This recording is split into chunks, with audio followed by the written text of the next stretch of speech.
Hello, welcome to ANA community.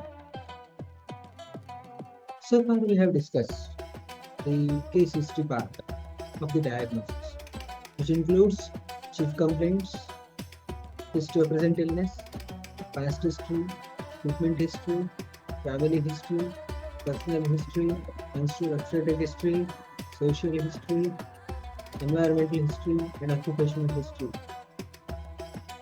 So, which is considered to be one of the uh, helpful part in actually diagnosing the diseases because more than the 60 to 70% of the cases will be diagnosed with the history and physical examination alone. Sometimes even up to the 80% of the cases, history and physical examination plays a major role in the diagnosis of a disease. Additional 20% will be diagnosed by the help of investigations and imaging techniques, etc. So, coming to the second step of the diagnosis of the diseases, that is considered to be examination, which is in having two different parts, that is general examination as well as systemic examination. When you say about the general examination, which is actually done before going to the systemic examination proper. That means the overall assessment of the height, weight, and skin, eyes, tongue, nails, etc. are coming under the heading of a general examination, which requires minimum discomfort to the patient. Whereas systemic examination is the one where the one particular system will be concentrated. For example, respiratory system, cardiovascular system, etc. When you think about the general examination, it is the first step in the uh, the physical examination aspect, and it is also a key component itself. Why it is that much important? Because it is giving us the general health status of the individual, whether he is properly nourished or not, whether his build is proper or not, either he is having any kind of the disturbances in relation to eye. For example, pallor, which indicates the anemic status, or if there is an icterus is being present, it suggests the hepatobiliary systemic dysfunctioning. So like that, it assesses the overall general health of the individual, and it helps in the detection of a manifestation of internal diseases and the systemic diseases. For example, if the person is having the clubbing, which is considered to be the hypertrophy of the distal phalanx of the fingers, that is indicative of the presence of a cardiac disease or respiratory disease. Cyanosis in the tongue may indicate the person is suffering from either major cardiac disease or respiratory disease. And another major thing, as far as general examination, why it is important, because most of the patients feel apprehensive about being examined. They are becoming a little bit anxious about their examination, and that too, they will be a little bit reluctant to go for the examination and reluctant to get disrobed in a perfectly unfamiliar environment. Thus, they patients they will be having the anxieties. Sometimes even the students also will have the anxiety about their acceptance as the medical professional by these patients. How the patients they will be receiving them when they are actually infiltrating the personal space of the patient. That's why the students may have the anxiety also. And starting with the parts visibly, commonly without disturbing the position, without disturbing the position of the patient, such as eyes, ears, tongue, nail, skin, etc. That is very easy to do the examination. That is the reason the general examination will be done first. And some of the diseases, they can be identified just by looking at the patient for the first time itself.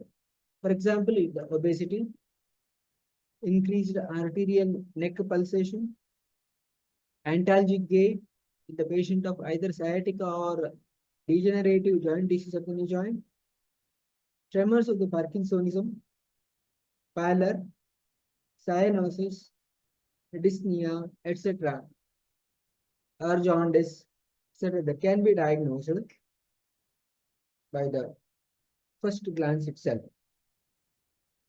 See, whenever if you see this particular symptom as such, we are straight away we are going to say that the person may be having obesity.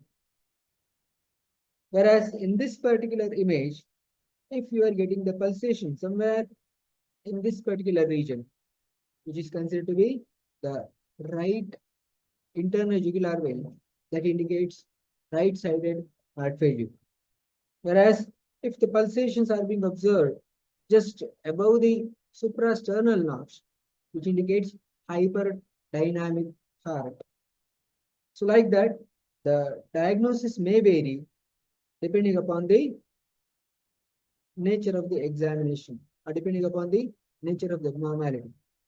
Whereas in this particular left-sided image that shows the normal gait, whereas if the person is having the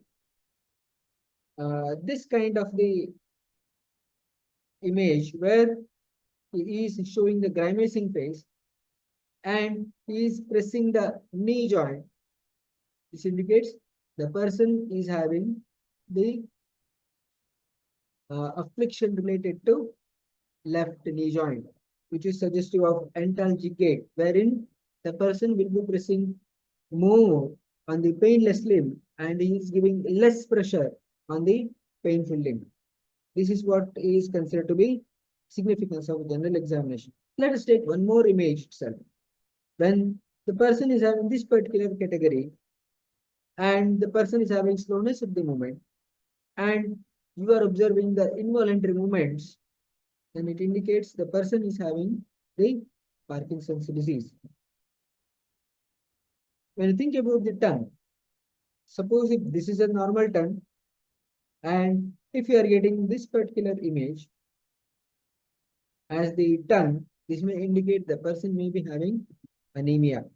Whereas this particular image, the purplish colored tongue, this may indicate the person is having cyanosis. Anemia, where the person will be having the hemoglobin percentage within the much less than the normal average, whereas the cyanosis indicates the person may be suffering from either major respiratory or cardiac disease.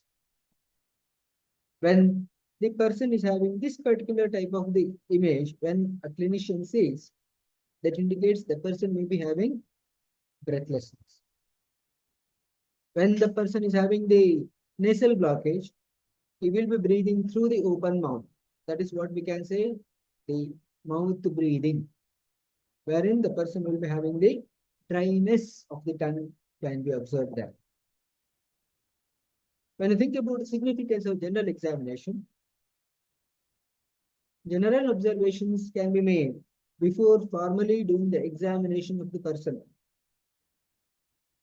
Whereas examination of the hand and head can be performed without asking the patient to have disrobing. Examination of the skin is done easily before going to the systemic examination aspect.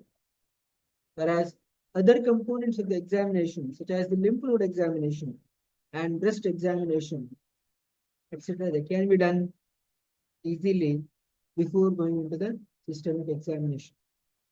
And assessment of endocrine function, that is protruded eyes in case of exophthalmos, indicative of thyroid dysfunction, etc.